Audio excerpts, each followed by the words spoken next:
una sa lahat. President Ferdinand Marcos Jr. has made the difficult but necessary decision to relieve PNP Chief Police General Nicolas Torre III of his duties. We want to take politics out of the equation. This is not a popularity contest. This is a question of maintaining the integrity. He did not violate any laws. He has not been charged with any violations. He has not been charged criminally nor abusively. It is simply a choice of the President. Pilipinas, alas 5:30 na. Ito na mga bumabanderang balita. Torre out, Nartates in. General Nicolas Torre sinibak bilang PNP Chief dahil may nasagasaan sa ginawa niyang balasahan. Walang forever, mga senador pati yung mga naging PNP Chief, kanya-kanyang reaksyon sa pagkakasibak kay Torre. It just goes to show na walang forever. At kinasuhan ni Leviste, District Engineer ng DPWH sa tinangka umanong suulan, si Congressman Leandro Leviste, naharap sa patong-patong na reklamo.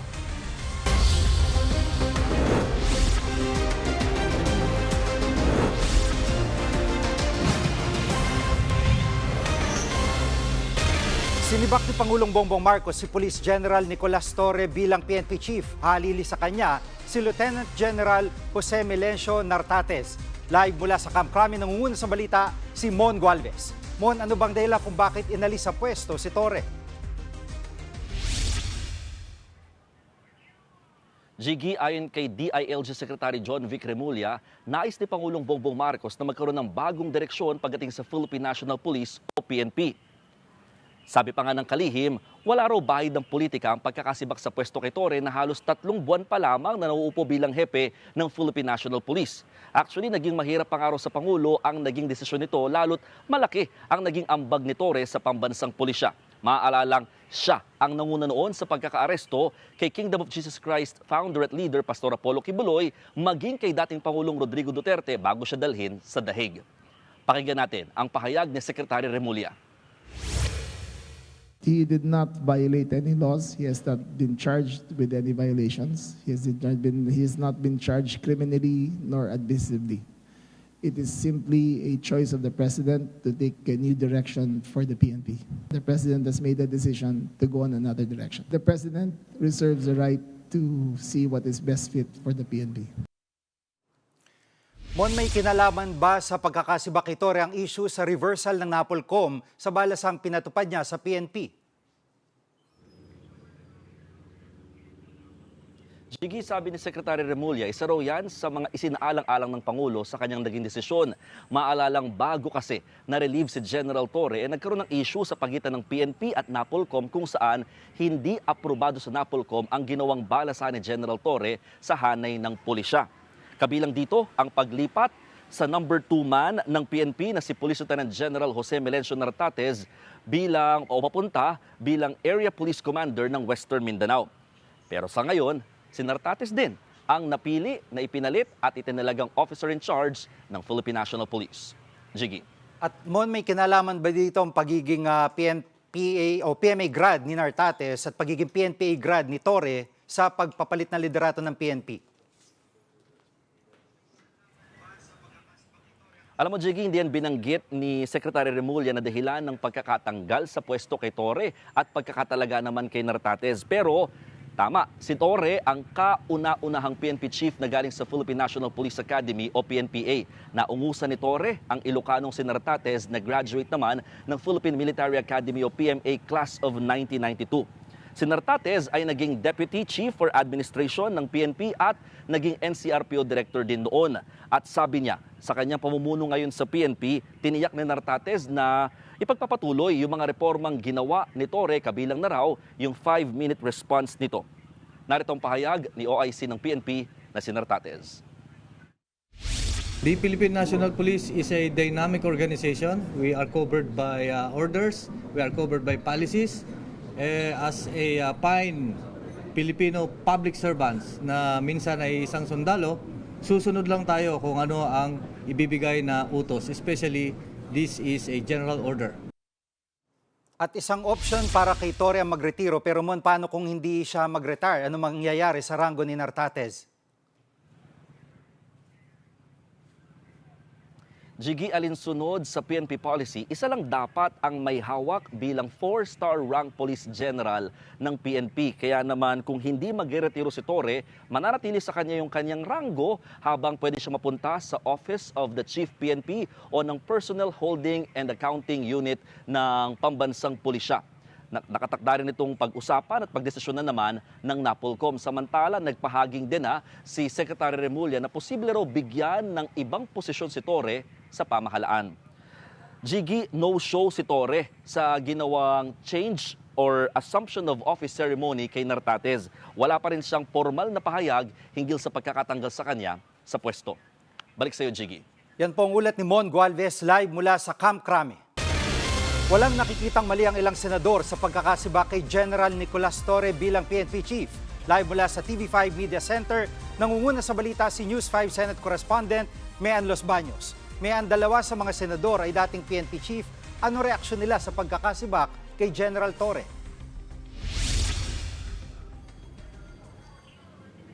Jiggy, iisa ang sinasabi ng lahat ng senador na nakausap ko ngayong araw. Yan ay karapatan at kapangyarihan ni Pangulong Bongbong Marcos na magtalaga at magtanggal ng PNP Chief, kabilang na yung nangyari nga kay General Nicolas Torre III. Pero kung si Senator Ping Lacson ang tatanungin, naniniwala siya na kaya nasibak sa pwesto si General Torre ay dahil may pagmamalabi siyang ginawa. Kabilang na nga dyan, Jiggy, yung pagtanggal niya ng solong desisyon niya sa second in command niya na si Police Lieutenant General Jose Nartates Jr. Sabi ni Senator Lacson na dating PNP Chief, dapat daw kasi yung pagsibak at pagtalaga sa pwesto ng PNP Command Group, dapat daw yan ay may clearance ng Pangulo o kaya ng DILG Secretary.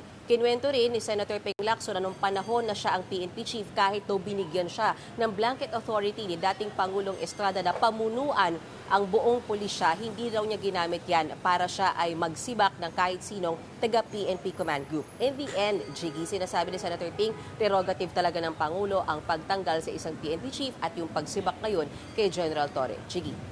At may anong sabi ni Senator De La Rosa na dati ring PNP Chief?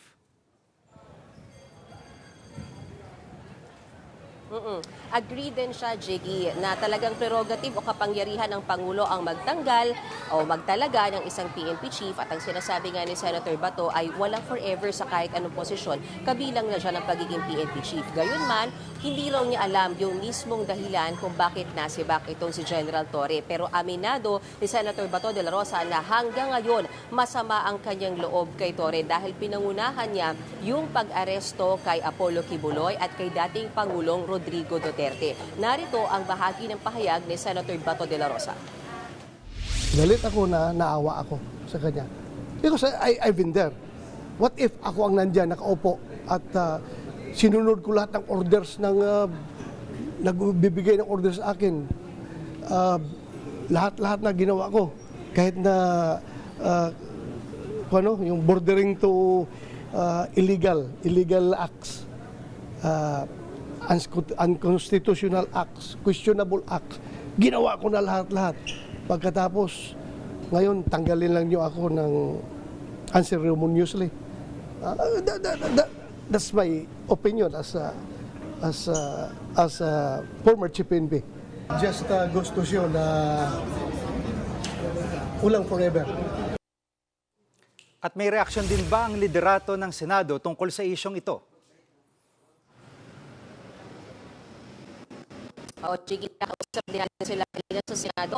Maski si Senate President Jesus Codero nagulat doon sa pagsibak kay General Torre bilang PNP Chief. Pero aniya nga, gaya din ng ibang mga senador na nakausap ko, talagang prerogative at kapangyarihan niya ni Pangulong Bongbong Marcos. Ang sana na lang daw, sabi ni Senate President Escudero, huwag maapektuhan yung moral ng kapulisan dyan sa parang sudden na pagpapalit kay General Torre. Habang si Senate President pro tempore Jinggoy Estrada sinabing nung una pa lang daw ay talagang nayayabangan na siya dito kay Torre. Narito ang bahagi ng pahayag ni Senate President Escudero at Senate President pro tempore Jinggoy Estrada. If you remember, the first time when he was appointed as Chief PNP, sinabi ko na we have the most arrogant chief of police in the police force. Siguro, I really do not know the reason behind his relief. But I think the President knows best. Tumaasa ako na patuloy gagampanan ng ating mga kapulisan ang kanilang sinumpaan tungkulin, sino man ang mapili o piniling PNP Chief ng ating Pangulo. At panghuli na lang, Mayan, anong reaksyon ni Senator Amy Marcos at ngayong kababayan din niya itong bagong PNP Chief?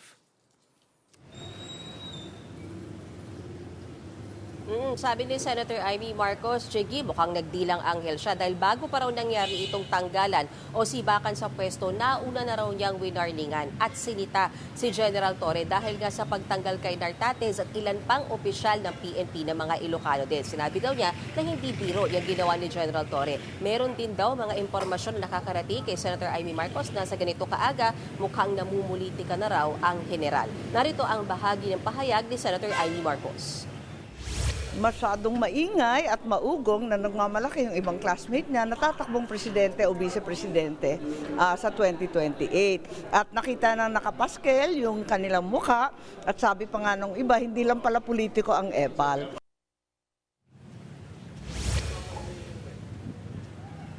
Yun lamang, Jiggy. Balik sa'yo. Yan ang ulat ni Mayan Los Baños live mula sa TV5 Media Center. Itong unang beses sa kasaysayan na may sinibak na PNP Chief ang isang Pangulo, pero hindi bago na may pinalitang PNP Chief sa kalagitnaan ng kanyang termino. Kabilang dyan si dating PNP Chief at ngayon Senador Ping Lacson. Nagbitiw siya matapos ang EDSA 2 noong 2001 na tinanggap naman ng Noy Pangulo na si Gloria Macapagal Arroyo. Noong 2015, nagbitiw bilang hepe si Alan Purisima na dinadawit noon sa madugong engkwentro sa Mama Sapano. Tinanggap ni dating Pangulong Noynoy Aquino ang kanyang resignation. Sa administrasyon naman ni dating Pangulong Duterte, ni-reassign niya si nooy PNP Chief Bato de la Rosa para pamunuan ang Bureau of Corrections. Pinalit kay de la Rosa si Oscar Albayalde. Pero nag-resign din ito ilang linggo bago nagretiro noong 2019 sa gitna ng kontrobersya sa Ninja Cups. Kapansin-pansin na kung hindi man nag-resign, nililipat sa ibang ahensya mga nagdaang PNP Chief. Kung meron mang hindi pangkaraniwan sa kaso ni Torre, yun ay ang agad na pagkakasibak sa kanya 3 buwan lang matapos siyang manungkulan. Susunod, engineer ng DPWH na nanuhol umano ng kongresista, sinampahan na ng patong-patong na reklamo. At pagbusisi ng Pangulo sa flood control projects, tinawag na cooking show ni acting Davao City Mayor Baste Duterte. Diyan lang kayo mga kapatid, dapat una sa lahat.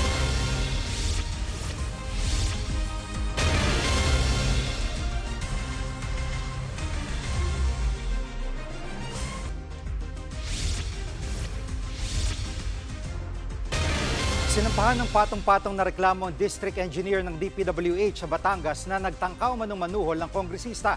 Hinikayat naman siya maging state witness. Nangunguna sa balita si Kari Cator.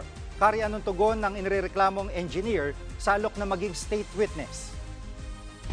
Sige, ayon kay Batangas 1st District Representative Leandro Leviste, tahimik pa raw ang district engineer ng DPWH na si Abelardo Calalo tungkol dito. Hinikayat nga kasi ng mambabatas si Calalo na maging state witness para makatulong sa kanilang investigasyon sa tinawag nga niyang malawakang korupsyon sa ahensya. Sa ngayon, nasampahan na ng mga reklamo rin si Calalo at kabilang dyan ang direct bribery, corruption of public officials, gayon din ang paglabag sa anti-graft and corrupt practices at code of conduct and ethical standards for public officials. Pero naniniwala si Leviste na hindi lang dapat ang mga tauhan o empleyado ng DPWH ang dapat managot. May mga mas guilty pa kaysa sa mga DPWH employees na ito. At para ma-achieve natin ang goal natin na mabawasan ang korupsyon, and I believe with the help of state witnesses, we can catch a bigger fish. Matatanda ang inireklamo ang district engineer matapos niyang magtangkang alukin ng 3 million pesos o higit pa ito ngang si Leviste para pagtakpan umano ang mga proyekto ng DPWH sa kanilang distrito kabilang na ang flood control. Ayon sa mambabatas, hindi lang din pala ang nabanggit na halaga ang planong isungol sa kanya. Kita po ng PNP sa isang supot na may kasamang resibo ng 3 mga proyekto na nakakahalaga ng 104 million pesos, 3% of which is 3.1M. Meron pang isang contractor na sinabi sa akin ni DE, ready na mag-withdraw ng 15 million pesos cash. Kung nag-okay po ako, Napag-alaman din daw ni Leviste na umaabot ng higit 300 million pesos kada taon ang kickback umano sa DPWH projects na inilalaan daw ng mga contractor sa kinatawan ng 1st District ng Batangas. Kaya anya, walang tunay na bidding na nangyayari sa mga proyekto sa kanilang nasasakupan. Hindi naman muna pinangalanan ni Leviste ang mga contractor na kasabwat sa panunuhol.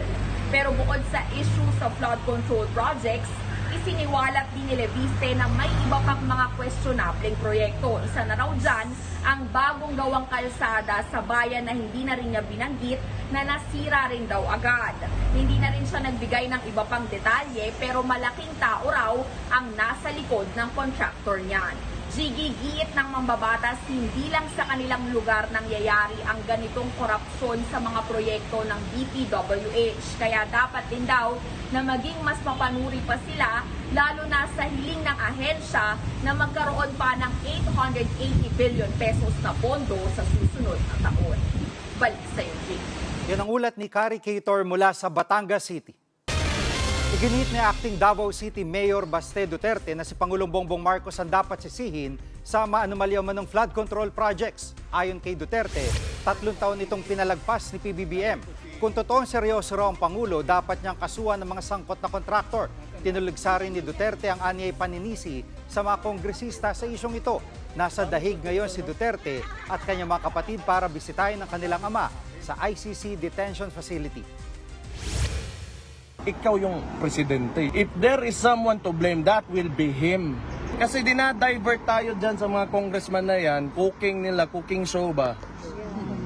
But, sino man yung responsable talaga ng lahat? Sino pumirma ng budget? At sino implementing agency? It's DPWH, that is under the president. Susunod, Chinese na nagpanggap umanong Pinoy tatanggalin na sa Philippine Coast Guard Auxiliary. Huwag kayong bibitiw, dapat una sa lahat.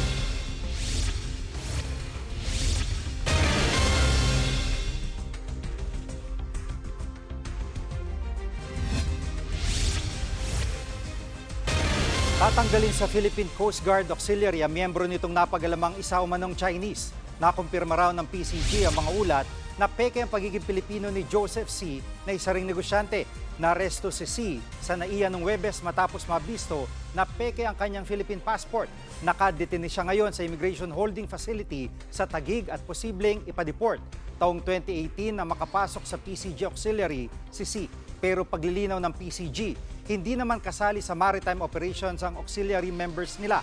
Wala rin daw silang access sa mga sensitibong pasilidad ng PCG. May umaaligid na namang tugboat ng China sa BRP Sierra Madre sa Ayungin Shoal. Ayon sa Philippine Navy, nakita ang tugboat 5 nautical miles sa ilaga ng Bahura. Kahapon sinabi ng AFP na matagumpay na naitaboy ng mga sundalo ang mga tauhan ng China Coast Guard sa Ayungin Shoal. This is not a cause for alarm. It is not also a reason for us to be prepared for them to tow away BRP Sierra Madre. It will take more than a tugboat to pull out BRP Sierra Madre. It is strongly anchored on corals. Yes, kumbaga matibay siya doon. Mga bumabanderang headlines, alam mo na, dapat una sa lahat. Abangan niyo po ulit kami bukas dito sa TV5, 1PH, RPTV, True TV at 105.9 True FM.